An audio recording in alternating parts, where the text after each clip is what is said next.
Olá pessoal, sejam bem-vindos ao nosso episódio do podcast filosófico, atividade promovida pela Nova Acrópole do Brasil. E hoje recebemos a professora Érica Calvelage, da Nova Acrópole de São Paulo. Oi, Érica, seja muito bem-vinda. Olá, Pedro, obrigada. Érica, o nosso tema de hoje é um tema que pode parecer que já falamos muito, só que você vai trazer uma abordagem muito interessante sobre essa ideia do respirar. Então, eu queria que você primeiro nos contextualizasse sobre o porquê desse tema. Por que falar de respiração? Já falamos tanto, vivemos com a respiração o tempo todo, mas por que falarmos, né, de respirar nesse nosso momento? Bom, a gente vive num mundo muito acelerado, pelo menos é o que parece aqui. Eu vivo em São Paulo, né, de muitos movimentos externos, mas algo que é parte da vida de muitas pessoas que nos ouvem, provavelmente, que nem sempre há tempo para dar um respiro e buscar cuidar de algo que a gente pode chamar como nosso mundo interior. Buscar ficar com os próprios pensamentos, os próprios sentimentos e cultivar uma pequena solidão saudável, que pode inclusive nos dar o fôlego para agir no mundo com mais sentido, com mais propósito. Por isso que esse é um tema que a gente resolveu trazer aqui para ajudar na inspiração. Literalmente a inspiração, né, a inspiração, física e também a ideia de uma inspiração para tocar a nossa vida de uma maneira mais, dinâmica, entendendo melhor os processos. Então vamos lá. Do ponto de vista físico, você também é médica, pode nos trazer bastante sobre a importância do ponto de vista físico. Então desse ponto de vista, como nós poderemos entender, o impacto da respiração na nossa vida orgânica e quais são esses outros níveis ou quais são os outros benefícios para a nossa vida psicológica, mental, do processo de respirar? Puxa, não vou saber explicar toda a fisiologia sobre isso, pois quem estiver ouvindo e se interessar pode investigar mais. Mas organicamente, a respiração é essencial para a vida. E quando dependendo do ritmo da nossa respiração, da velocidade da nossa respiração, do quanto a gente pega de ar de fora e o quanto também a gente para soltar o ar, isso influencia em quanto de oxigênio a gente consegue levar para todas as células do corpo. E o oxigênio é fonte de energia para as células do nosso organismo. Se falta oxigênio para eles, nossas células acabam morrendo ou deixando de cumprir com as suas funções. Então a respiração organicamente é essencial e quanto mais profunda, quanto mais serena, maior a qualidade dessa respiração. A gente já tem muitas pesquisas comprovando que respirar também ajuda psicologicamente. Inclusive, quando algumas pessoas têm crises de ansiedade, de pânico, o fato de parar e começar a prestar atenção na respiração e fazer isso de forma não só automática, mas também consciente, ajuda a fazer retornar para o corpo e serenizar um pouco, aquietar um pouco essas emoções turbulentas. Então, a respiração tem um impacto muito grande, muito direto, tanto no corpo quanto na psique. Do ponto de vista filosófico, essa respiração, ainda que física e que impacte, ela também fala de um estado de consciência que a gente poderia chegar. Que estados são esses? Como a gente pode chegar a esses estados de consciência à medida que a gente aprende a respirar?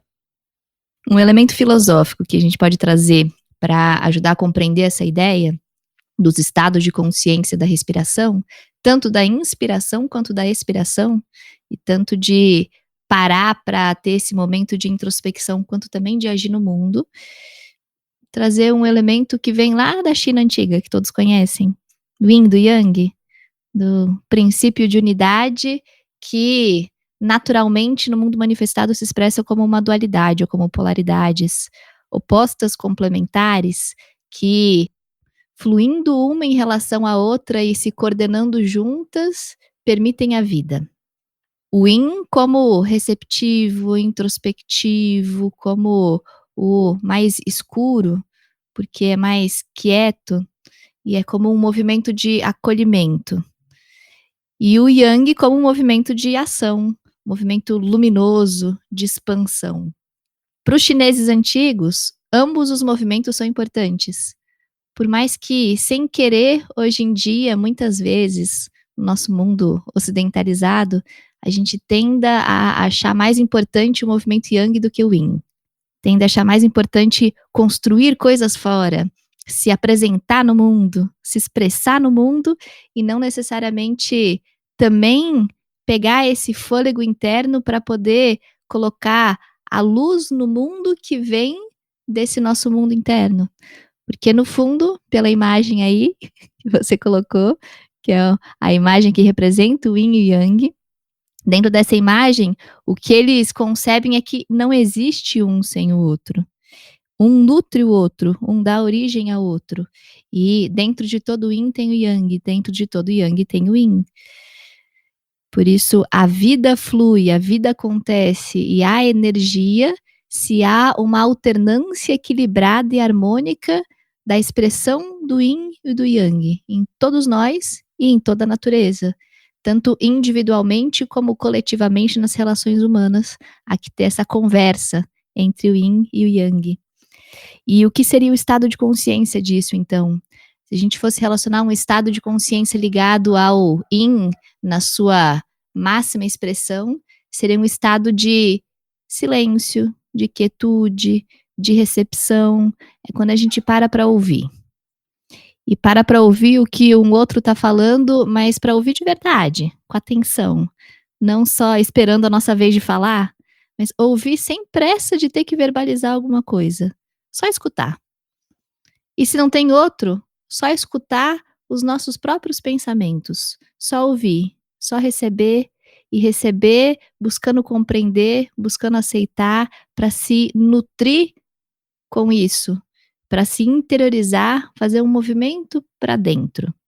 Um estado de consciência ligado ao Yang seria aí de falar e transmitir com o máximo de clareza possível, porque o Yang tem a ver com essa clareza, para se fazer entendido.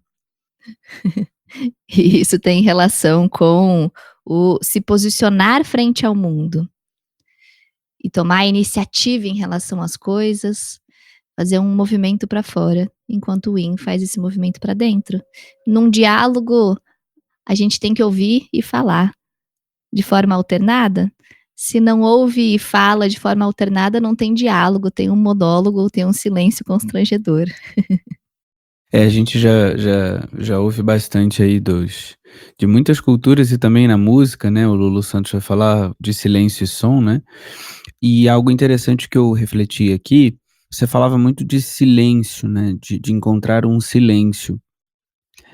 Enquanto você estava falando, provavelmente nas ruas aí de São Paulo, nas ruas aqui da serra do Rio de Janeiro, ou onde o nosso ouvinte estiver tomando contato com o nosso conteúdo, não vai ter silêncio, muito pouco silêncio, né, e é o que você falava lá no início do nosso episódio, estamos muito para fora, estamos muito yang.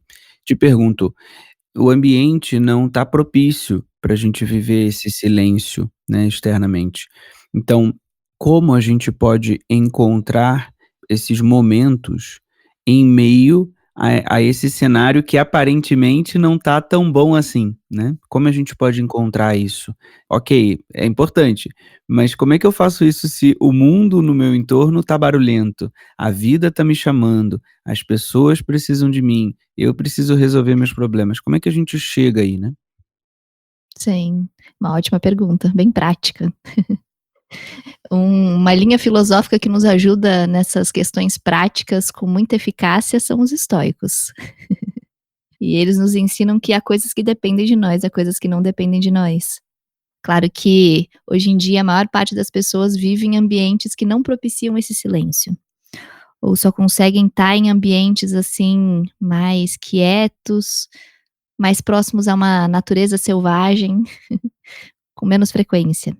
E até quando tem férias, muitos saem correndo para ir para algum lugar distante e poder fazer esse respiro. Mas, por outro lado, quando a gente fala de estado de consciência em relação ao Yin e o Yang, talvez a gente consiga, à medida que vá se trabalhando como ser humano e alcançando uma estabilidade interior, alcançando o que os estoicos chamavam de ataraxia, que é um estado de quietude interna que independe das circunstâncias externas. É possível, mesmo no meio, aqui em São Paulo, da Avenida Paulista no domingo, cheio de bandas tocando para tudo quanto é lado e pessoas passando, por conta do nosso olhar, da nossa perspectiva, a gente conseguir encontrar esse silêncio dentro. Encontrando esse silêncio dentro, o barulho fora já não incomoda tanto, já não desestabiliza tanto. Claro que pode ser difícil já começar o treino num lugar tão barulhento, por isso se costuma, num caminho filosófico, treinar na paz para poder ir para a guerra simbólica. Buscar momentos em que a gente consiga estar sem tantas demandas externas, sem tantos ruídos, sem tantos barulhos, para começar a ouvir os ruídos internos que também podem ser muito intensos, e começar a trabalhar nesses ruídos internos que só dependem de nós, de frustrações, expectativas, preocupações, coisas que nós podemos remoer do passado, pesos que carregamos. A gente vai trabalhando para aquietar isso tudo nos pequenos momentos que ou existem ou precisam ser criados no dia a dia para aquietar dentro. À medida que a gente aquieta dentro, vai conseguir ir levando isso para a vida como um todo. E talvez até ajudar a aquietar mais alguns ambientes, porque uma presença de alguém que já consegue ter uma harmonia e um equilíbrio entre isso que a gente chamou aqui de yin e yang pela filosofia chinesa, mas um equilíbrio entre ouvir e falar, entre intuir e buscar sentir e acolher e racionalizar, elaborar e concretizar. Quem consegue alcançar esse equilíbrio acaba influenciando os demais na convivência em relação a esse equilíbrio. Gerar ambientes com mais paz, com mais paciência, com relações humanas mais qualificadas. É, claro que o ambiente, como você comentou, vai influenciar, a gente vai ser impactado, né. Estava pensando aqui como num dia, a quantidade de estímulo que a gente recebe, né, independentemente da onde a gente está, em que ambiente a gente está convivendo, porque a gente tem os nossos estímulos no bolso, né, o tempo todo basta só a gente pegar, abrir a tela e começar a se estimular. E isso tem gerado quase como uma necessidade do ser humano a não ficar em silêncio. Então, entrar num ambiente sozinho em casa e algum aparelho tem que estar ligado.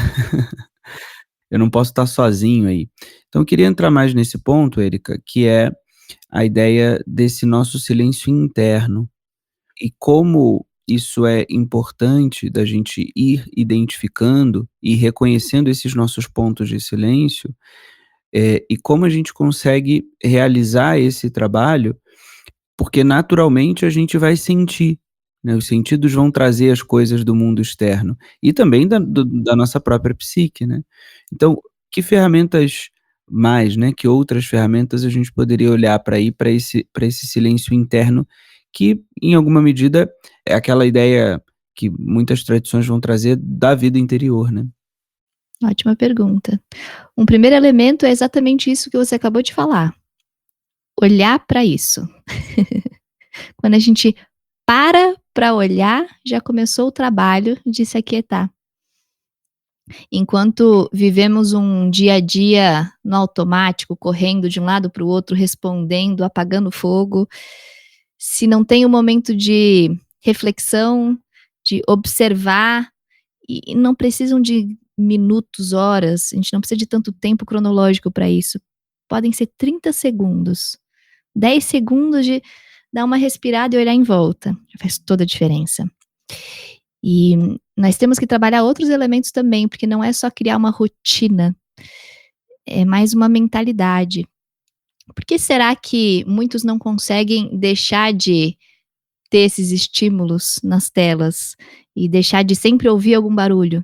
Tem pessoas que não conseguem dormir sem barulho, que precisam da televisão ligada ou de alguma música tocando para conseguir dormir.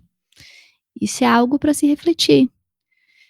As crianças, quando são novinhas, elas costumam, muitas delas, ter medo do escuro. E o medo do escuro tem relação com o medo do desconhecido. O que tem no escuro que eu não posso ver? O que será que pode me fazer mal nisso tudo que eu não posso ver? O que pode me machucar nisso tudo que eu não posso ver? Quando se trata desse silêncio, em que a gente vai entrar em contato com algo que nos acompanha sempre, mas nem sempre nós paramos para olhar porque é um desconhecido, nosso mundo interior, a nossa psique, tanto nossos sonhos mais sublimes como os nossos medos mais profundos, questões internas que a gente nem sabe que estão ali guardadas. Quando existe esse movimento de entrar em contato com isso, pode vir um medo do escuro, uma insegurança do que vai ser encontrado, do que vai vir à tona que já está ali embaixo do tapete há muito tempo. E para que mexer nisso? Talvez mais fácil, mais confortável ficar observando as coisas fora e até observar e contemplar a vida dos demais, mas não perceber a própria vida interna. Algo que é necessário para conseguir se aquietar, além de criar novos hábitos, novas rotinas e deixar alguns vícios e apagar todas as luzes e se esforçar para conseguir dormir no silêncio mais silencioso possível. Além disso, seria essa coragem de entrar em contato com coisas que são desconhecidas, de buscar ver, se esforçar para ver, de forma natural, sem forçar a visão, porque, como nos conta o mito da caverna de Platão, quando a gente começa a sair da caverna e vai para a luz, o olho pode doer, a gente pode se sentir meio cego no início, pode ser incômodo. Talvez seja saudável fazer um caminho passo a passo. E aí essa analogia vale para o nosso trabalho de encontrar essa paz, encontrar essa quietude interna, encontrar um estado sem ansiedades, sem impaciência, sem expectativas. Por isso também, olha que libertador, sem frustrações, sem decepções, sem preocupações, sem tanta coisa, sem raivas, sem indignações, já que não tem a expectativa. Encontrar esse estado vai requerer de nós coragem, vai requerer de nós virtudes, vai requerer de nós um impulso voluntário da nossa vontade de encontrar quem nós somos. Como geralmente quem nos ouve aqui nos podcasts já está querendo seguir um caminho filosófico, mais fácil, porque já dá para falar de uma forma ainda mais clara, né, forma bem filosófica. Para que nós possamos compreender o mundo, para que nós possamos chegar à sabedoria e realmente encontrar as respostas que estamos buscando, o lugar que a gente tem que procurar é dentro e não fora. O fora nos lembra, mas lá nesse que a gente chamou de mundo interior, lá nesses recônditos escondidos da nossa vida interna, é que a gente pode encontrar todas as respostas que a gente está buscando. E diria Platão que a sabedoria está toda lá dentro. O mundo das ideias que a gente muitas vezes imagina no céu, estrelado, porque nos inspira, segundo Platão, esse mundo das ideias está dentro de cada ser humano. Tá nesse lugar que, quanto mais aquietado, com mais paz, com mais respiro, mais a gente consegue contemplar, entrar em contato e aproveitar. Bem, então a dica que a gente dá é, após ouvir este podcast, encontre esse ponto aí de esse tempo reflexão, esse tempo consciência, onde quer que você esteja. Então, Erika, quero te agradecer muito aqui a presença em nosso episódio. Seja sempre muito bem-vinda e até as próximas. Muito obrigada. E para você que ouviu este podcast, quer ouvir outros podcasts, está chegando agora no nosso canal, pode acessar o nosso site, que é o nova-acrópole.org.br/podcast. Por lá você acompanha este episódio e todos os outros episódios já publicados aqui no nosso canal. E claro, no agregador de sua preferência, basta procurar Nova Acrópole Brasil. E você que está aí ouvindo o nosso episódio, gostou do nosso conteúdo, pode procurar uma sede mais próxima da sua cidade, basta acessar nova-acrópole.org.br, lá você encontra uma das mais de 100 sedes espalhadas pelo Brasil. Até a próxima!